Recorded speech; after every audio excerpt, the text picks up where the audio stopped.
Assalamualaikum warahmatullahi wabarakatuh. Jumpa lagi pada perkuliahan Bahasa Indonesia. Pada kesempatan kali ini kita akan mempelajari mengenai sejarah bahasa Indonesia. Teman-teman, tentu bahasa Indonesia adalah bahasa yang sangat familiar bagi kita, bahasa yang kita gunakan untuk komunikasi dalam kehidupan sehari-hari. Tapi bagaimanakah proses perkembangan bahasa Indonesia atau bagaimana proses terciptanya atau lahirnya bahasa Indonesia? Maka pada kesempatan kali ini kita akan membahasnya. Fokus pembahasannya adalah pada zaman prakemerdekaan dan pasca kemerdekaan.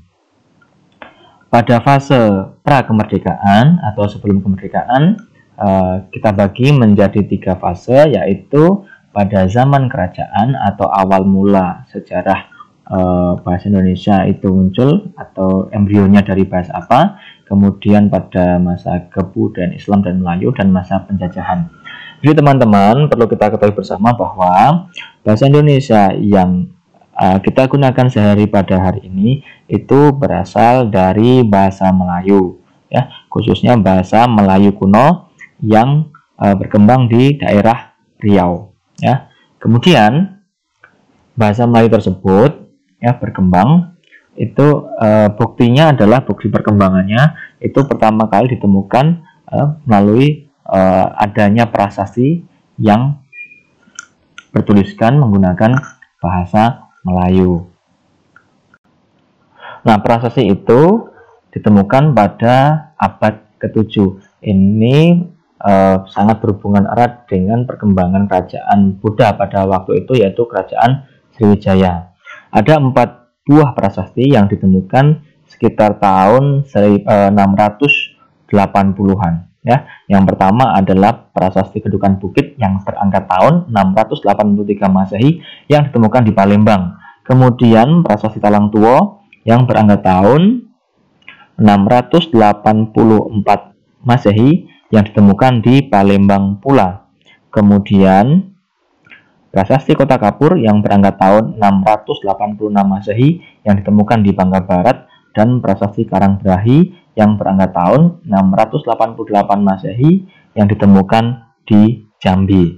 Hal ini menunjukkan bahwa pada tahun-tahun tersebut mungkin banyak peristiwa-peristiwa sehingga banyak ditulis prasasti.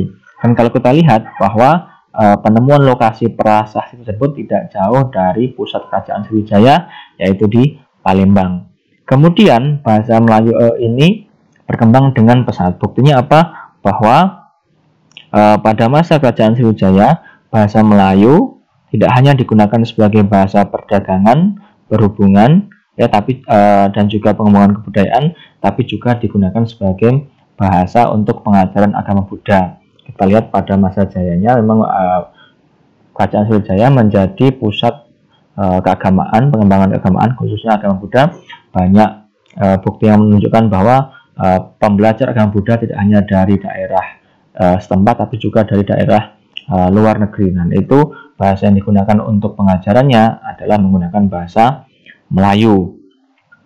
Kemudian, ya, selain di Pulau Sumatera, ditemukan juga 2 buah prasasti yang menggunakan bahasa Melayu di Pulau Jawa, ya. Yang pertama prasasti Gondosuli yang berangkat tahun 832 Masehi yang ditemukan di Temanggung. Ya, Gondosuli itu daerah di Temanggung. Kemudian juga ditemukan prasasti Bogor yang berangkat tahun 942 Masehi. Ini menunjukkan bahwa bahasa Melayu tidak hanya berkembang di Pulau Sumatera, tapi juga sudah mulai yang merambah ke Jawa. Kemudian bahasa Melayu ini, ya, bukti-buktinya juga ditemukan pada perkembangan kebudayaan Islam. Misalnya ditemukannya batu bertulis seperti batu nisan di Minyak Aceh yang berangkat tahun 1380 Masehi. Kemudian kita lihat bahwa perkembangan kesusastraan Melayu khususnya pada abad 16-17 itu sangat pesat dengan lahirnya karya-karya fenomenal seperti, ya, syair Hamzah Mansuri, hikayat Raja-Raja Pasai, Sejarah Masehi, Tajus Salatin, dan Bustanus Salatin. Nah, ini menunjukkan bahwa kedudukan bahasa Melayu itu, ya, sangat sangat tinggi ya, atau menjadi bahasa yang harum karena digunakan sebagai bahasa-bahasa dalam pengembangan karya sastra seperti itu.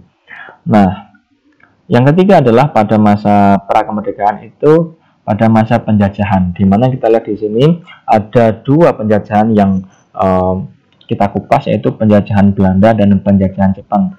Teman-teman perlu kita sadari bahwa pada masa penjajahan Belanda itu tidak semua kalangan pribumi itu boleh menggunakan bahasa Belanda, hanya kalangan-kalangan tertentu, misalnya kalangan ningrat atau mungkin ya kalangan bangsawan. Sementara kalangan biasa itu tidak diperkenankan menggunakan bahasa Belanda, maka diperlukan adanya bahasa pengantar di situ. Nah, selain itu kita lihat juga pada masa penjajahan Belanda, sifat perlawanan yang dilakukan oleh pahlawan maupun pejuang itu sifatnya adalah kedaerahan. Sehingga apa? Sering kita lihat misalnya di buku sejarah itu kan bahwa memang perjuangan pada waktu itu belum membuahkan hasil dengan bagus. Karena sifat perjuangannya adalah kedaerahan. Maka perlu adanya rasa kebersamaan, kesatuan nasional. Maka pada tanggal 28 Oktober 1928 Masehi ya, diadakan Kongres Pemuda. Salah satu poinnya adalah ya, hasil yang ketiga, kami putra dan putri Indonesia menjunjung bahasa persatuan bahasa Indonesia. Maka diputuskan diperlukan adanya bahasa persatuan, yaitu bahasa Indonesia. Nah, yang menarik di sini adalah bahasa yang digunakan sebagai bahasa persatuan itu embrionya atau dasarnya adalah bahasa Melayu. Tentu bukan tanpa alasan bahwa bahasa Melayu dipilih menjadi bahasa nasional. Setidaknya ada 4 alasan kenapa bahasa Melayu itu dipilih menjadi bahasa Indonesia. Yang pertama, bahasa Melayu merupakan lingua franca di Indonesia. Artinya, bahasa tersebut menjadi bahasa perhubungan dan perdagangan. Banyaknya interaksi, ya, di misalnya perdagangan di Selat Malaka, kemudian para pedagang dari daerah tersebut berlayar ke Nusantara, kemudian menyebar ke kota-kota pelabuhan besar di Indonesia. Akhirnya bahasa yang digunakan adalah bahasa Melayu, sehingga bahasa tersebut sudah banyak yang mengetahui atau penggunanya sudah banyak. Kemudian bahasa Melayu memiliki sistem yang sederhana. Kalau kita lihat misalnya pada bahasa Jawa itu adanya speech level atau tingkatan berbahasa, misalnya perbedaan kosakata antara bahasa Ngoko dengan Kromo. Kalau itu dijadikan sebagai bahasa pemersatu, tentu akan membutuhkan waktu yang lama bagi pembelajar bahasa Indonesia, karena bahasanya menggunakan tuturan yang berbeda-beda sesuai dengan tingkatannya. Maka di bahasa Melayu tidak memiliki sistem tersebut, sehingga dengan sistem yang sederhana itu akan memudahkan para pembelajar bahasa Indonesia.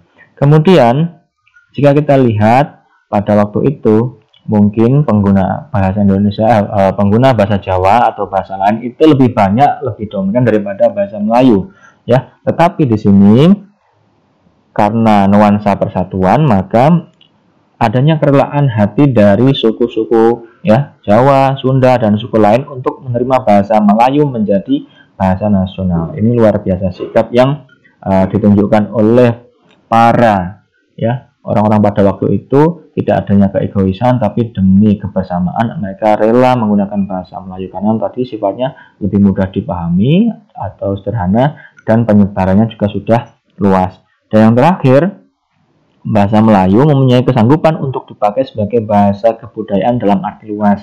Kemudian hal ini karena bahasa Melayu itu memiliki sifat reseptif, artinya terbuka menerima masukan dari bahasa daerah atau bahasa asing untuk mempercepat perkembangan bahasa Indonesia di masa mendatang. Ya. Kemudian perkembangan bahasa Melayu semakin pesat setelah adanya transisi penjajahan dari Belanda ke Jepang pada tahun 1942. Gantian Jepang yang menjajah Indonesia, maka Jepang juga menerapkan kebijakan yaitu dilarangnya penggunaan bahasa Belanda. Hal ini memberikan dampak logis bahwa ketika bahasa Belanda itu tidak boleh digunakan, sementara jika menggunakan bahasa Jepang sebagai alat komunikasi itu membutuhkan waktu untuk belajarkannya, maka diperlukan bahasa yang sifatnya cepat untuk dijadikan alat komunikasi. Maka bahasa bahasa Melayu yang waktu itu menjadi bahasa Indonesia dipilih karena apa? Karena bahasa Indonesia sudah mampu mengisi kekosongan nuansa segala aspek kehidupan pada waktu itu. Nah, setelah Indonesia merdeka, posisi dan kedudukan bahasa Indonesia itu semakin kokoh. Hal ini ditunjukkan dengan selain dijadikan bahasa nasional pada 18 Agustus 1945 atau tepat sehari setelah kemerdekaan disahkannya Undang-Undang Dasar 1945. Kemudian pada pasal 36 ya, itu ada bukti pengokohan penguatan bahasa Indonesia, yaitu dengan bunyi pasalnya bahasa negara ialah bahasa Indonesia. Hal ini menunjukkan bahwa bahasa Indonesia selain sebagai bahasa nasional juga sebagai bahasa negara. Kemudian banyak peristiwa-peristiwa penting yang menjadi pijakan sejarah penguatan bahasa Indonesia, khususnya ya adanya perkembangan ejaan mulai dari ejaan Van Ophuijsen, kemudian ejaan Suwandi, kemudian ejaan EYD, dan yang terakhir adalah EB. Selain itu, ada peristiwa-peristiwa seperti Kongres Bahasa yang melahirkan kebijakan-kebijakan yang semakin mengukuhkan kedudukan bahasa Indonesia. Sampai hari ini sudah ada 11 kali Kongres Bahasa itu diadakan. Mulai yang pertama pada masa sebelum merdeka, ya di Solo tahun 1938, sampai yang terakhir Kongres Bahasa ke-11 tahun 2018.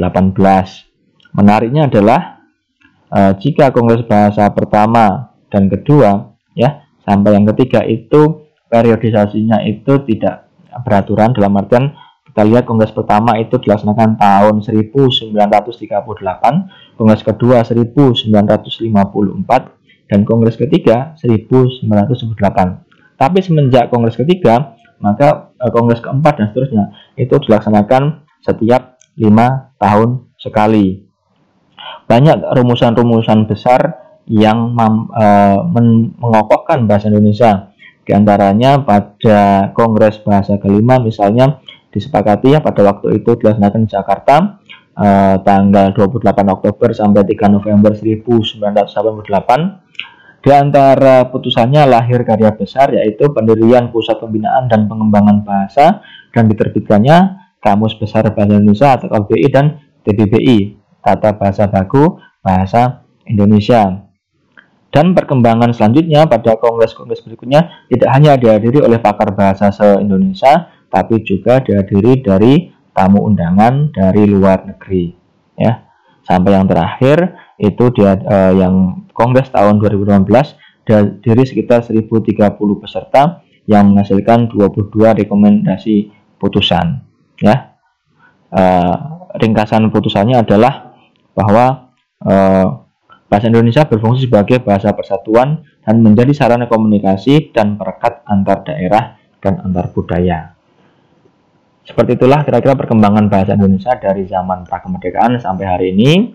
Maka kita tentunya harus semakin bangga menggunakan bahasa Indonesia, khususnya pada komunikasi sehari-hari. Itu akan menunjukkan jati diri kita sebagai bangsa Indonesia dengan bangga menggunakan bahasa Indonesia. Sekian dan terima kasih atas perhatiannya. Kita akan jumpa lagi pada kesempatan berikutnya. Assalamualaikum warahmatullahi wabarakatuh.